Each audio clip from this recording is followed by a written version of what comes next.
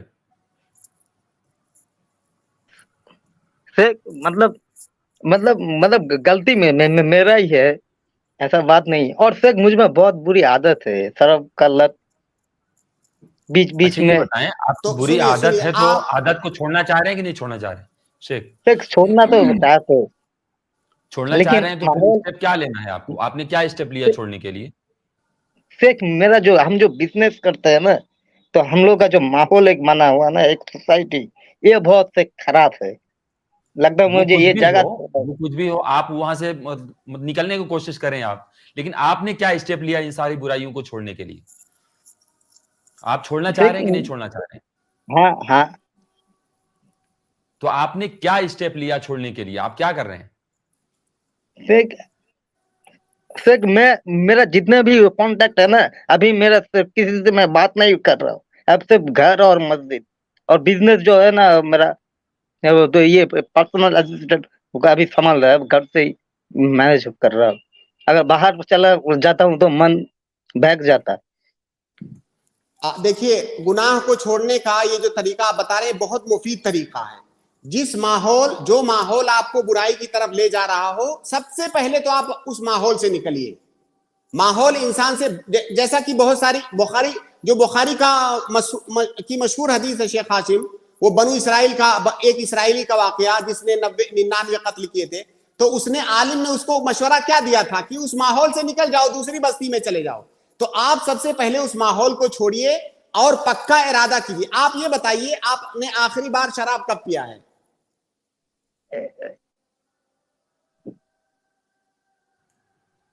جی ایک مہینہ پہلے, ایک مہینہ پہلے. دیکھیے ماشاءاللہ آپ نے 1 مہینے سے شراب نہیں پیا ہے, اور اب اس کو آپ کنٹینیو رکھیے. آپ تہیہ کر لیجئے کہ کچھ بھی ہو جائے مجھے نہیں پینا ہے, یہ اللہ رب العالمین نے حرام قرار دیا ہے, مجھے نہیں پینا ہے. اور کوئی بھی برائی, خاص طور سے جو بڑی بڑی برائیاں ہیں, زنا اور شراب تو ام الخبائث ہے, تمام برائیوں کی جڑ ہے. اور زنا یہ انسان کو انسانیت کے درجے سے گرا دینے والی چیز ہے. مطلب انسان کے بعد جو سب سے قیمتی چیز ہوتی ہے وہ اس کی اپنی عزت ہوتی ہے, اپنی عصمت ہوتی ہے. اس کے بعد انسان نہیں رہ جاتا ہے, حیوان بن جاتا ہے. تو اگر آپ اس کی جو قباحت ہے, جو غلاظت ہے, اس کو محسوس کریں گے, آپ کے لیے چھوڑنا آسان ہے. اور آپ نے 1 مہینے سے شراب نہیں پیا, آپ آج ہی تہیہ کیجئے کہ اب اس کے قریب نہیں جانا ہے. اور جو آپ نے رشتے کی بات کی, آپ توبہ کیجئے, اور اگر وہ لڑکی بھی توبہ کر لیتی ہے تو آپ چاہیں تو اس سے شادی کر کے اپنے اس رشتے کو ایک نام دے سکتے ہیں اور اس کو شریعت کے دائرے میں لا سکتے ہیں. جی فن لائف بھائی, شکریہ شیخ.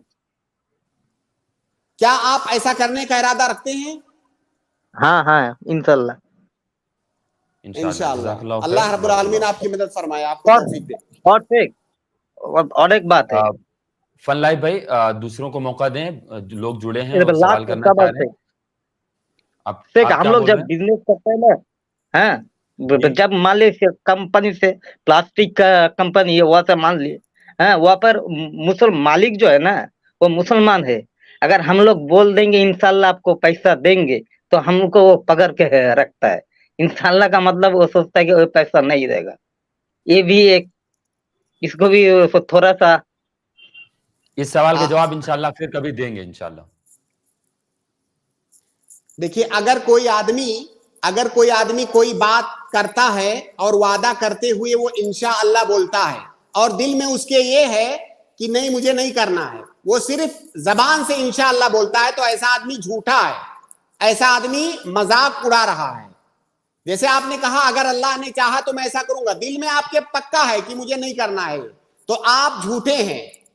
تو ایسا ہی لوگوں نے ایسا کر کے جو انشاءاللہ لفظ کی جو معنویت ہے, جو اس کے اندر ایک اعتماد پایا جاتا ہے, اس کو ختم کر دیا ہے. تو یہ اس کا نتیجہ ہے. اصل میں شیخ یہ ایک بہت بڑا سوال ہے, اس لیے بہت سارے لوگ یہ کہتے ہیں کہ انشاءاللہ کہہ کر کے مسلمان